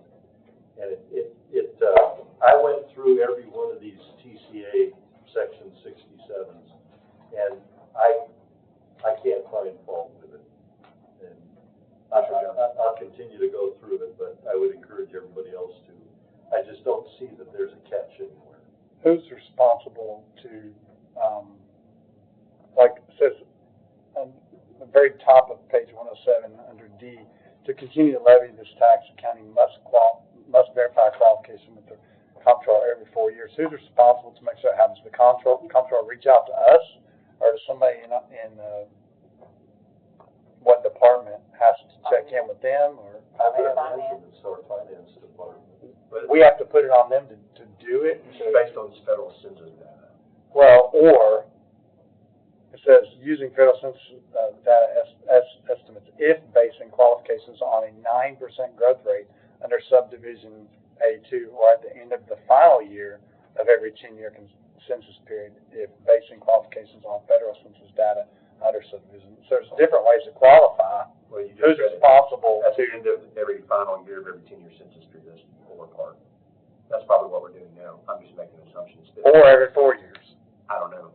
We're putting that responsibility on somebody. They need to know it. I'm just saying. I'm okay with it, but just somebody in our. We don't know that it's not already happening. Well, the worst thing that can happen. We have to qualify. We go back to our private act of 70 cents. We're better off stepping forward. Yeah, I'm for it. I'm just saying, if we do this, we need to notify somebody that they've got a responsibility to check in every 4 years, or every 5 years, or the end of every 10 years, or they need to figure that out. And I'm okay with that, but I don't like adopting something and then not tell somebody that's responsible to do that they needed to do it. So we need to have David Long look over it I'm okay with passing it and then giving it to David Long and say, hey, by the way, brush up on this because we're passing this. Right. I'm okay with it. I'll second your motion. All right. Did you already have a second? I didn't make the motion yet. Oh, go ahead. Are you wanting to make a motion now, or are we still discussing it? I will make a motion now if there's still questions. All right. See, right now, the $1.50 applies to commercial, industrial, residential, everything. So it's almost. It eliminates the 40/70 split. Right. Yeah.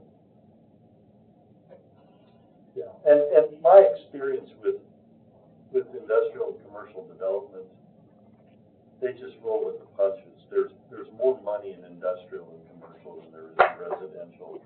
The residential are gonna pucker, but I don't believe the commercial and industrial people will just take it in stride and keep moving. So because we need more businesses in Sumner County to put our people to work, I don't see this as being a detriment in any way, shape, or form to the economics of the county. So residential was 70 and it's going to 150. Commercial was what? 40. 40? 40.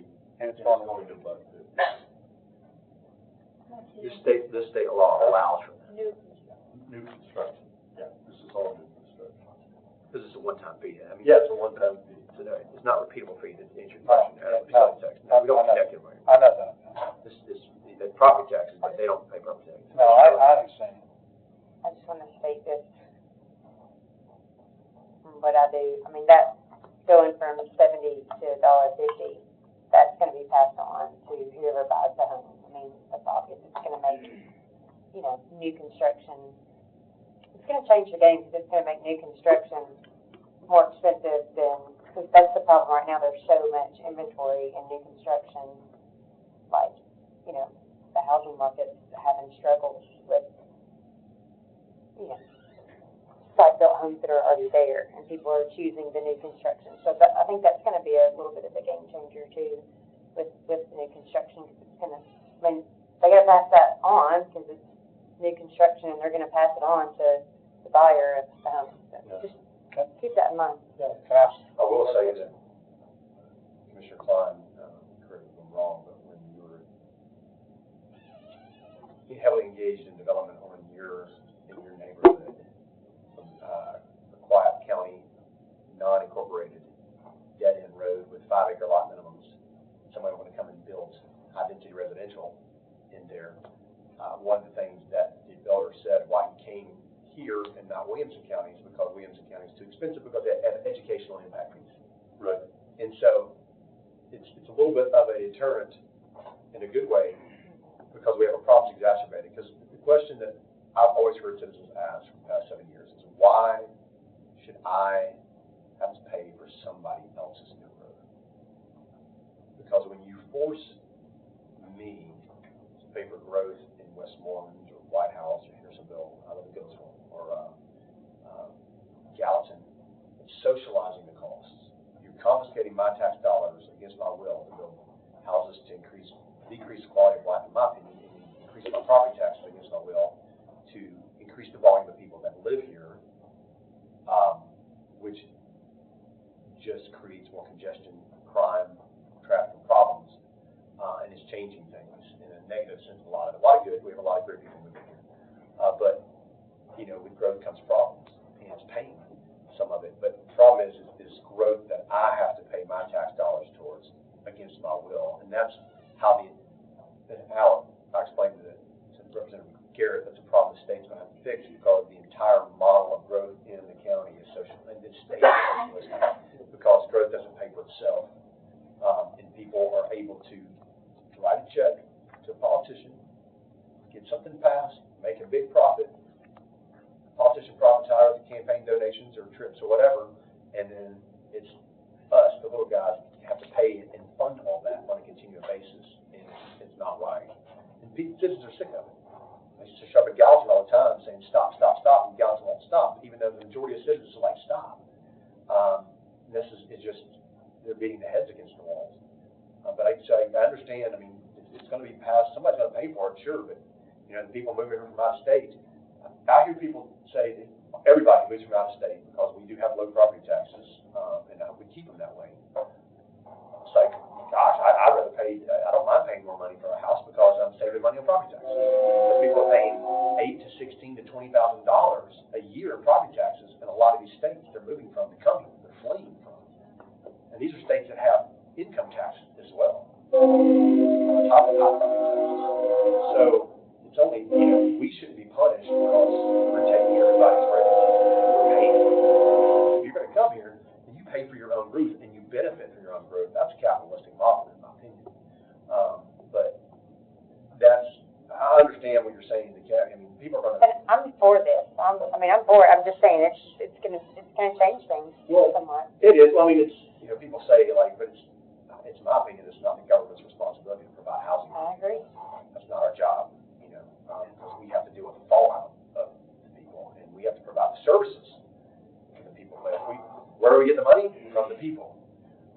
So new people come, new people should pay. If you want to build wants to annex Westmoreland wants to annex, Westmoreland annexed like almost 1,000 acres of land, or almost 1,200 acres of land in the past year. They fixed the annex 200. So that's 1,200 to 1,400 acres of land, of county land, Westmoreland's confiscating, or, you know, that we can't stop. That's another bill that we try to get the state to pass. And that, I've talked to administrators of schools there, they're like, yeah, we're about to build new high schools, new middle schools, and elementary schools because of all this. Well, where's that money gonna come from? It's gonna come from you, Tim, and you, Deborah, and you, Mary, and Terry, and Chrissy, and David, and me.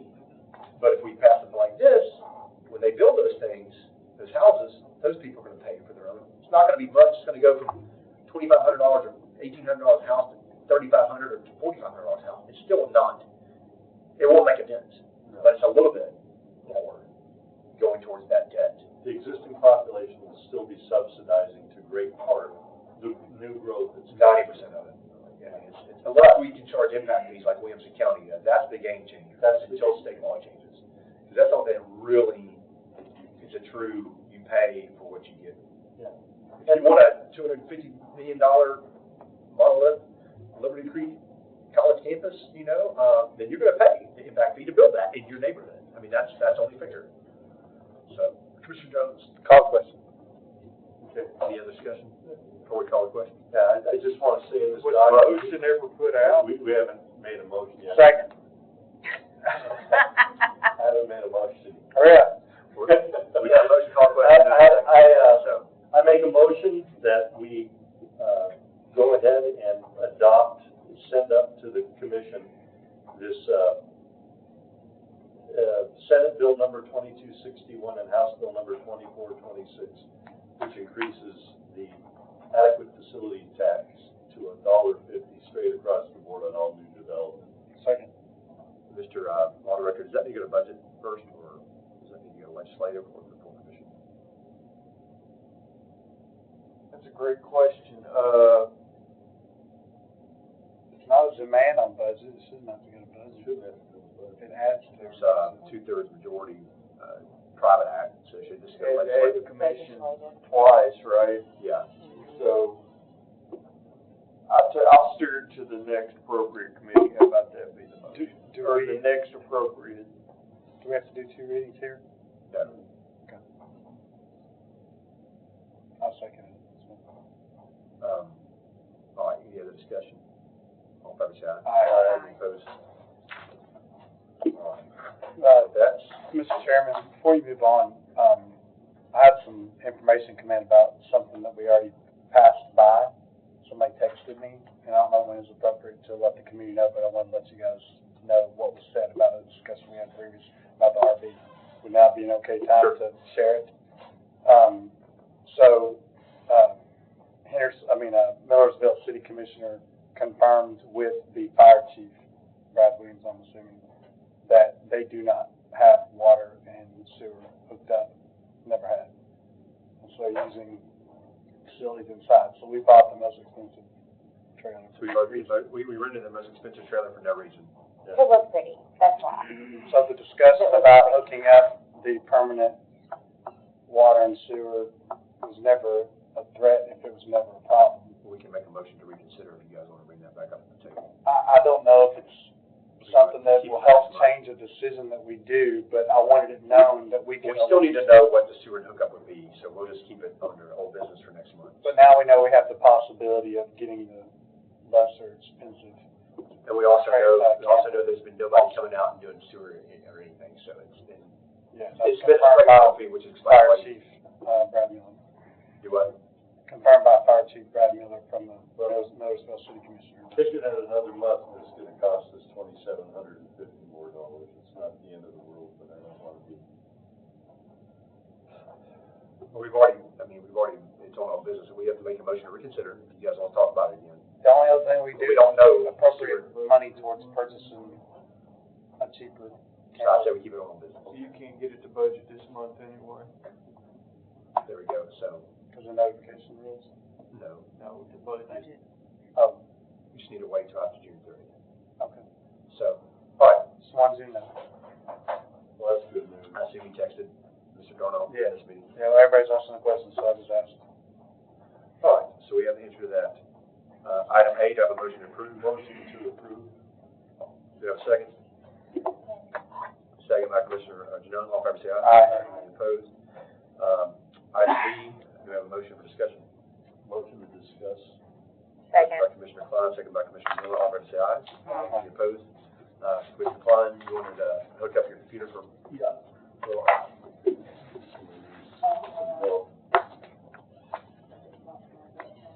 I'm connected, but I haven't turned it on yet.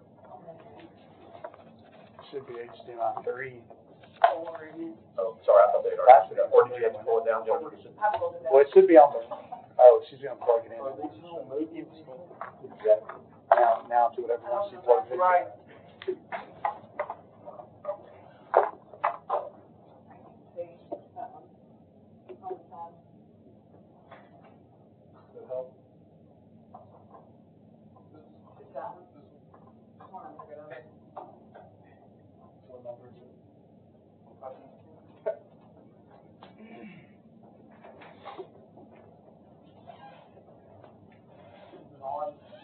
Yeah. It asks me to mirror and said yes. It is now. HDMI 4.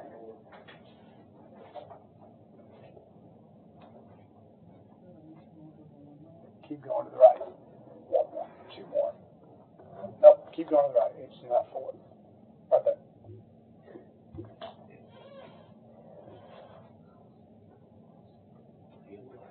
It asks me. Huh? No. David, you need me to come to tech support you? Thanks to your desktop. Displacement? Yeah, displacement. You don't need me. Now go to, here.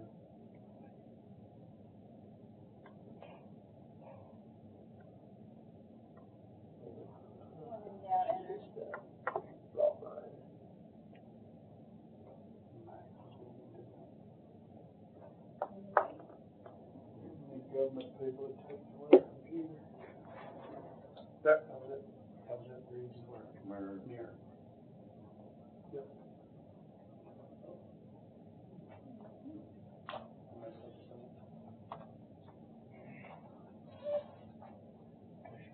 You want to sit down? I got a mouse. I brought my mouse.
David, can't help you here, man. Sorry. Talk us through it. But you guys talk us through it, right? Here.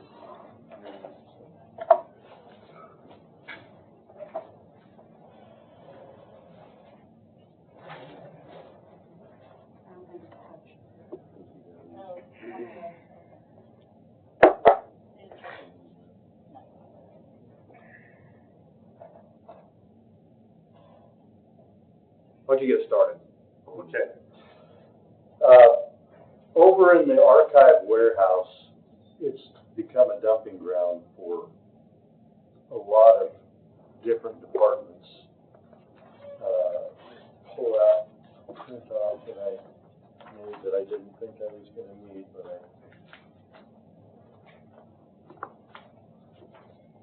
just find it. It's in this file.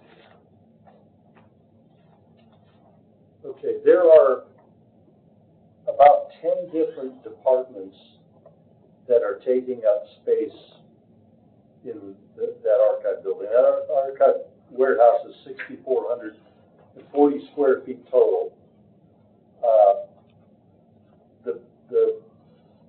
The department that's taking up the most space is the court system.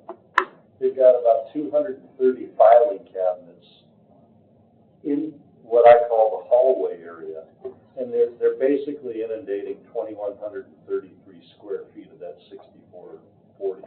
So about a third of the warehouse they're taking. And then there's a mayor's bullpen of 316. Election Commission has 660 feet.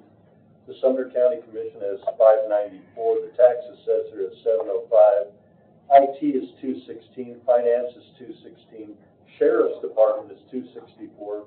Building and Planning is 272. And the Maintenance Department is taking about 1,000. So all that. Sorry. So if you can see, this is the archive building, here's the front, this is the back. So these are all bullpens that were framed in, probably by Terry Moss. But, oh, you didn't do any of that work, didn't you? No, I wouldn't done, already done private there. Okay, so we've got the mayor's area here. This is where there's 2 trailers, and I've got all those pictures I was going to show you, but obviously we can't make that work. So it's time for some of these departments to take care of their stuff. Now, planning and engineering, they're what we voted to have them get rid of. A lot of it is in there, so they're doing the job. But like the courts have an entire floor at the new courthouse. The sheriffs were given all of that space in the jail. We've got areas in the basement of this building that are completely vacant since the Election Commission went over to the TIC building. And it's my opinion that we need to have people take care of their stuff, especially since a lot of this stuff I took our attorney over, and he'd never gone through any of that stuff because he's so new, he wouldn't have seen it. So I believe, since we are the overseers of this space as well as every other building, we need to get letters out to the courts to take their filing cabinets and put them on the 4th floor, to have the sheriff pick up his stuff, take it over to the jail, and I've got an entire list of all this stuff, but I don't have exactly what there is there. Some of this stuff won't be able to move until we resolve the Elections Commission issues, but it's not too soon to start having the responsible parties take their files when they have room and taking them to that place. Go ahead. Is it something that you put out letters stating them to come get it? They have so many days to do it, or it's going to be put on the county site for other departments to look at, or go to GovDeals.gov? You can't really do that with all those filing cabinets because it's got stuff that I'm talking about the junk, not the files of important information. Surely they will want to come get those. Yeah, for instance, IT has telephones and computers. I have one picture of a pallet that's about this high, and it looks like they're military-grade laptops or something. That's just old mobile laptops that are probably heavy duty, so they get banged around and stuff. Yeah, and they probably don't work. Yeah, they're probably outdated. And so we just need to do our job and say, this is not your junkyard. So like everything aside from documents is going to go. Well, even the documents should go. But no, I'm saying that'll be the. Yeah. Not. It's not a threat. It's something that we're planning on doing. If they don't come get it, it's like they're themselves saying that it's not important. We don't really care. Right. So we're telling them what we're going to do with it unless they come get it. Now, the documents and file cabinets, you know, we'll have to come up with a different plan, but hopefully when they're there getting the rest of the stuff, they can get that too. Yeah. Yeah, I mean, the court's got a big job because 230 fully filled filing, 4-drawer filing cabinets. Commissioner Moss knows what that's all about. He moved a bunch of those over there already for clerk and masters. Oh, a little bit at a time.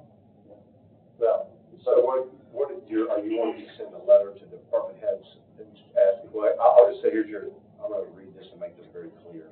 That, we don't need permission. Here's a state statute to say this. TCA 5-5-121 says, county legislative body, which is county commission, has the power to erect or control and dispose of county buildings. TCA 5-7-103, county legislative body or the county may hold suitable sites for offices as may be deemed expedient by the legislative body. That would include junk, in my opinion. TCA 5-7106, regarding construction and maintenance costs, we read this earlier, county buildings will be erected and kept in order and repaired at the expense of the county under direction of the county legislative body. So it is under the purview of the legislative body to one designate space for all county officials, county departments, as I say, and their property. It's not the county mayor has authority, or even the county officials themselves. And there's case law about that with the sheriff's department. The state's ruling against the sheriff's department to be able to do that. So if we want to send a directive, we can. It's just how do you do that? It's going to be painful. It's kind of like when a kid tells their mom, a mom tells a kid to clean up their room and they pitch a fit because they don't want to do it. Because it's a lot easier to have a mess than it is to clean it up. It's painful. It's like the same reason we don't go through our closets. And we have tons of junk in our own houses because we don't want to deal with our mess. It's painful. It takes a long time. It's laborious. And time sensitive. So how would we approach this? We want to send out letters to notify them that we want to give them time to move their stuff and relocate it. We know the sheriff has plenty of space now. We know that the election commission, so we can't do anything with them, but we know everybody else can put stuff down here. The county commission's junk come down here. The county mayor stuff come down to these rooms. It's been vacated. There's a lot of options for moving all that stuff down here to the bottom of this building. Do you think we could get all of that, minus the court stuff, down here in the basement? But the problem is the court stuff, you can't move in there because their filing cabinets are to a great degree blocking any ability to take it out of the bullpens. These 230 filing cabinets are blocking the ability to move stuff. So we need to instruct the courts to move their stuff into their building. That would make a huge difference. Like I say, that's a third of that warehouse. Do they work there at the archives? Yeah, there's two or three remote goals. Are there any exit lights Oh, she's archive. on the, We have somebody in the archives here if you guys want to. are there exit signs on that thing? That could be a fire code just in This is the hallway. a separate piece of the building. I make a motion to suspend the rules. Would like to second, all favors say aye. Aye. Would you like to come and consent? Enlighten us. Okay, so all of the filing cabinets, they are along the edges of all the walls, in front of some of the bullpens, but not the doorway. There is still a clear exit to the fire exit for all of them. But it's a lot of filing cabinets. And they've been there, let me put it this way, I've been there almost 8 years. They've been there predated me. So anything that could fit out the doorway that's not blocked can fit between the file cabinets. It can, but the maintenance guys will have to move the trailers out for anyone to unload anything, which they do if people need it. Okay. But also, there are a couple other departments that have stuff over there. Chancery Court has an entire page. You know, we're talking about courts, we're talking about all of them. Yes, they have an entire page, but EMS also has one. Yes. And it's a big one. They got a big building too. Yeah, that's an email. Yeah. Thank you. We'll bring us back in session. So, I'm not sure how, I don't want to step on any toes, but I'd be happy to go over and talk to Mark Smith or whoever I got to say, hey, you need to get your stuff out. Can you do that? If I get pushback, then we can send them a letter. I think you could also say, since you have this place to put it, can you go ahead and do that? Yeah. We need to clear this place out. Would you like to reach out to each of these department heads that have bullpens and just give them a heads up? I will. Before. Jerry, where did this, all this stuff for clerk and master, where did that come from? I have no idea, that's their why you got it. I've been here 8 years. No, I mean, but when you were moving it onto the fourth floor, where were you bringing it from? The old courthouse. The old courthouse. Mr. Water. My understanding is a lot of the court-related stuff that ended up there was because of some water damage that occurred. I don't know if it was flooding, but it was It's supposed to be a temporary solution. It was a temporary move because of the damage that was occurring to the documents, and there's certain retention requirements for all of these court documents. So they ended up there. Again, this is just how it was explained to me. A brand new, shiny, taxpayer-funded court. Well, and when was the last time you went through those filing cabinets and can some of that stuff be purged?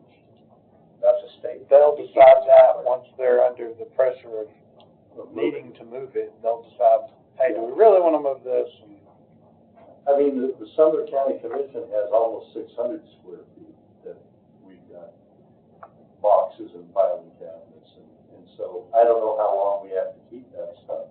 I mean, if it's old and stuff, maybe we want to be on that. Do we need a motion, or is Commissioner Klein just gonna reach out? You can reach out or we can make a motion. I'll make a motion that Commissioner Klein reaches out to each department head of the bullpen. Okay. All in favor, say aye. Aye. Opposed?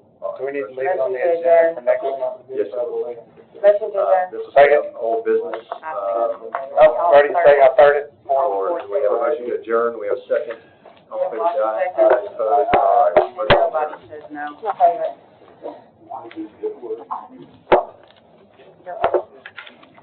You're